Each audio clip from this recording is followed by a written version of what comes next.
রাধে বন্ধুরা, কেমন আছো তোমরা সবাই? আশা করতেছি সবাই খুব ভালো আছো, সুস্থ আছো, আর আমি কিন্তু ভালো আছি। তো আজকে আবার আরেকটা নতুন ভিডিও নিয়ে চলে আসলাম তোমাদের কাছে। তো অনুরোধ রইল যে পুরো ভিডিওটা দেখার, আর আশা করি যে ভিডিওর মধ্যে কোনো না কোনো পার্ট তোমাদের ভালো লাগবে। আর ভালো লাগলে একটা লাইক কমেন্ট করে দিও, আর চ্যানেলটাকে একটু সাবস্ক্রাইব করে দিও। তো চলো আজকে ভিডিওটা স্টার্ট করা যায়। তো এই তো সকালবেলা আমার মেয়ের বায়না শুরু হয়ে গেছে। এখন যেহেতু স্কুল নাই, তো সকালবেলা আমি যখন রান্না করতেছি ও প্রত্যেক দিন আসে এইভাবেই বসে। আর আমার ছেলেকে আজকে আমার কর্তা মশাই এই যে ঘুমের থেকে উঠায়া হিসু টিসু করায় আর কি প্যান্টটা পরাবে। মানে খুব কমই হয় এরকম দৃশ্য দেখার মতো। মানে আমার কর্তা মশাই একদমই সময় পায় না, আর সময় যেটুকুনিও পায় সেইটুকুনিও বাচ্চাদের পিছনে দিতেই পারে না বলতে পারো। সেই বাড়িতে এসেও সেই তার কাজের মধ্যেই সময়টুকু চলে যায়, আর সারাদিন তো মাঠে যায়ই সময়। তো যেইটুকুনি সময় পায় সেইটুকুনি তার কাজের মধ্যে দিয়েই কাটায়, আর একটু সময় যদি বেশি পাওয়া যায় তাহলে ওই বাচ্চাদের সঙ্গে কাটায়। তো আমার খুবই ভালো লাগে যখন তাকে দেখি বাচ্চাদের সাথে। তো সে যাই হোক বাবা, যে যার মতো সকালবেলা নিজের কাজ করতেছে, আর আমি আমার যে কাজগুলি প্রত্যেক দিন করি সেই কাজগুলি করতেছি। সবার প্রথমে যেই জিনিসটা মাথায় থাকে যে সবার জন্য খাবার দাবার রেডি করা, আর সময় মতো ঠিক রেডি করা। এখন যেহেতু আমার মেয়ের স্কুল নেই, তো সকালবেলা অত একটা তাড়া থাকে না, তারপরেও ঘরের বাকি লোকেরা তো মাঠে যায়, তো তাদের জন্য খাবারটা আর কি রেডি করার জন্য একটুখানি তাড়া থাকে। আর প্রত্যেক দিনে না আমার সকালের দিকের কাজের চাপটা আর কি একটু বেশি থাকে। আর সকালের মানে সকাল বলতে ওই 2টা অবধি আমার যত দুনিয়ার কাজ আছে সব শেষ করতে হয়। আমার না এই বেলার কাজ ওই বেলা করতে আর ভালো লাগে না।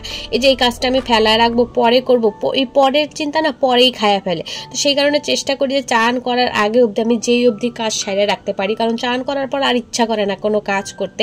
তো সেই কারণে চান করার আগে যত কাজ আছে টুকি নাকি খুঁজে টুজা, মানে জলের বেশিরভাগ কাজগুলি আর কি, সেগুলি খোঁজা করার চেষ্টা করি, পরে আর আমার যেন আর হাত না দিতে হয়। তারপরে ওই 2-একটা কাজ এদিক ওদিক থাকে যায়, তারপরে ওই করতে হয় আর কি যেটা।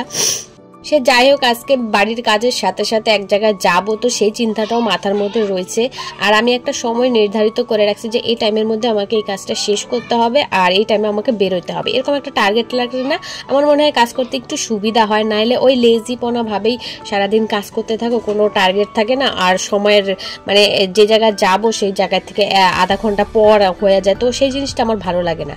আর কোথাও গেলে যদি বাড়ির কাজটা ফেলে দিয়ে যাই না, তখনও আমার ভালো লাগে না। ইচ্ছা করে যে বাড়ির সব কাজ করে মানে যেখানে যাব সেখান থেকে আসার জন্য আর আমাকে কোনো কাজের গায়ে হাত না দিতে হয়। তো সেই রকম করে আমি এক জায়গায় গেলে যাই, মানে বাড়ির সমস্ত কাজ করে চান দান পূজা টুজা দিয়ে তারপরে যাই। জানি যে আস্তে আস্তে একটু সময় এদিক ওদিক হইতেই পারে, তারপর এসে আবার কাজ শুরু করব। তো সেই কারণে সব কাজ করে যাই। ছেলে মেয়ে দুজনকে নিয়ে যাব, আর দুজনকে নিয়ে সাথে বেরোলে না আমার একটু জানি না কেন টেনশন হয়। মানে দুইটা দুই রকম, তো দুজনকে নিয়ে যাওয়া একটুখানি মুশকিল হয়ে যায়। হাইটে যাওয়া অনেকটা পথ যাব, আর বাড়িতে যে ছেলেকে রেখা যাব কেউ রাখার মতো নাই। একলা সংসারে সত্যি কথা বলতে বাচ্চা কাচ্চা কাজ নিয়ে না অনেক সময় সব সময় আর কি ভালো লাগে না, অনেক সময় খুবই খারাপ লাগে। তো সে যাই হোক দুজনকে নিয়েই গেলাম। যেটুকুনি কষ্ট হয় আমার যেন হয় বাড়ির লোকের না হয় সেইটুকুনি আমি চেষ্টা করি। তো ওদেরকে নিয়ে যাইতে যাইতে একটা টোটো পাওয়া গেলাম ভাগ্যিস। আর আমাদের এই রাস্তায় না, এই অল্প একটু যাওয়ার রাস্তায় না টোটো পাওয়া যায় না, আর ইসলামপুরে মানে একটু দূরের দিকে গেলে তাহলে টোটো পাওয়া যায়। তো আজকে ভাগ্যবশত টোটোটা পাইলাম। আর এখানে দেখো এই তিস্তাটা এত জল থাকে সে আর বলার মতো না। আর এখন শুকায় গেছে পুরো, আর সেখানে এখন লোকে মাছ ধরতেছে। আর এই পুকুর থেকে কিন্তু আমাদের কর্তামশাই যে মাছগুলি আমাদের ঘরে আছে সেগুলি ধরছিল। তো এখন তো জল শুকায় গেছে আর মাছ ধরতে যায় না। তো আমার কর্তামশাই প্রায় 2টার দিকে বাজারে গেছে, তো তার আগে আমি বাড়ি চলে আসি। তো তাকে সব সবজি টবজি গুছাই দিলাম, সে চলে গেল তার কাজের মধ্যে মানে কাজে। আর আমি বাড়িতে আসার সাথে সাথে একটা দোকানের লোক আসছিল, কাস্টমার। তো তাকে কাপড় চোপড় দেখাইলাম, আর সেগুলি ভাঁজ করে এখন রাখতেছি। এই কাজ থাকে সারাদিন, মানে এই টুকরি টাকি করতে করতে জানো সময়টা যে কখন পেরোয় যায়, আর নিজের জন্য একদমই সময় পাওয়া যায় না। এখন বিকাল প্রায় 4টার মতো বাজে। এখন উঠান ঝাড় দেওয়া টাইম হয়ে গেছে, মানে ঘরের সমস্ত কাজই শেষ, আর জামা কাপড় উঠায় ফেলছি। কিন্তু এত হাওয়া উঠান ঝাড় দেওয়ার কোনো পরিস্থিতি মানে কোনো সুযোগই পাওয়া যাইতেছে না। এত হাওয়া পুরো উঠানে দেখো পাতা। এখন যদি আমি ঝাড়ু দেই আবারও সেই একই রকম হয়ে যাবে, মনেই হবে না যে ঝাড়ু দিছি। কিন্তু ঝাড়ু না দেওয়ার কোনো মানে উপায় নেই, একটু পরে সন্ধ্যা হয়ে যাবে, শীতের বেলা গড়গড়ায় চলে যাবে। আর এই বেলাতে আমি একটা বিছানা চাদর ধুয়ে রোদ্দুরে দিছি। ভয়েস দিতে ইচ্ছা মানে ভয়েস দিই আমি এই কারণেই যে আশেপাশের আওয়াজ, মানে ফেস টু ফেস কথা বললে কিন্তু ভিডিওটা তাড়াতাড়ি হয়ে যায়, পরে আবার এডিট করতে সময় লাগে না। কিন্তু এই যে সাইডের যে আওয়াজ, এর কারণে আর কি ভয়েসটা দেওয়া আমার। তো সে যাই হোক, এখন হাওয়াটা তো আর বন্ধ হবে না, কিন্তু উঠানটা তো আমার ঝাড় দিতেই হবে, সন্ধ্যা হয়ে যাবে, শীতের বেলা ছোট। তো ঠিক আছে, চলো ঝাড়ু দিয়ে দেই উঠানটা। আমি এই অবেলাতে একটা বিছানা চাদর ধুইছি, রোদ্দুর তো নাই কিন্তু হাওয়া আছে, শুকায় যাবে মনে হচ্ছে। আমার শাশুড়ি মা এখনই স্নান করছে, কাপড়টাও ভিজা, আর আমার বিছানার চাদরটা ঘুটায় গেছে হাওয়ায়, এত হাওয়া। আজকে রোদ্দুরের তেমন একটা নাই, কিন্তু হাওয়ায় সব জামাকাপড় শুকায় গেছে, কালকেরগুলোও শুকায় গেছে, আজকেরগুলোও শুকায় গেছে। এই যে বিছানা চাদরটা দিছি, এটা দেখো পুরো ঘুটায় ফেলছে হাওয়ায়।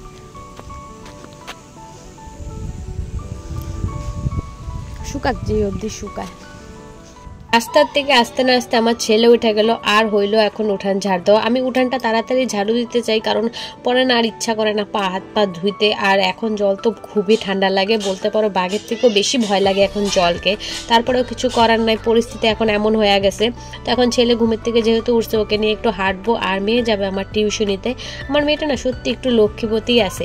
ওরা যদি বলি যে এই টাইমটায় তো টিউশনি আছে, ও না সুন্দর করে ব্যাগ ট্যাগ নিয়ে চলে যায়, ওর পিছনে চিল্লাতে হয় না। হ্যাঁ, দুই এক সময় একটু এদিক ওদিক বায়না করে, সেটা বাচ্চা মানুষ করে অবশ্য, কিন্তু ওকে বুঝালেও বোঝে। কিন্তু আমার এই ছোটোটা যে কবে বুঝবো আমি সেটাই বুঝে পাই না।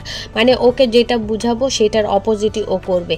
তো এখন ওকে নিয়ে এখন বিকালের উঠানটা ঝাড় দিয়ে নেবো, যেটা আমি কখন থেকে বলতেছি ঝাড়ু দিব, মানে বলার পরেও প্রায় আধা ঘন্টা 1 ঘন্টা পরে উঠানটা ঝাড়ু দিলাম। আর উঠানে কত যে পাতা পড়ছে, আর এই তো শুরু হবে পৌষ মাঘ মাসটা গেলে এরকম পাতা পড়া, প্রত্যেক দিন এরকম ঝাড়ু দিয়ে এক গাদা পাতা জড়ো করতে হবে। তারপরে আমার শাশুড়ি মেয়ে এগুলিরা আগুন দিয়ে দিবে, তারপরে ওই ছাই হলে আর কি খেতে লাগে যায়। মানে চাষিদের বাড়িতে কোনো কিছু অপচয় আর হয় না, সব কিছুই ব্যবহার করা যায়। আর এইখানে এই যে এখন সন্ধ্যাবাতি দিয়ে মেয়েকে পড়াতে বসছি। এখন ওর নতুন স্কুল শুরু হয়ে গেছে, নতুন বই।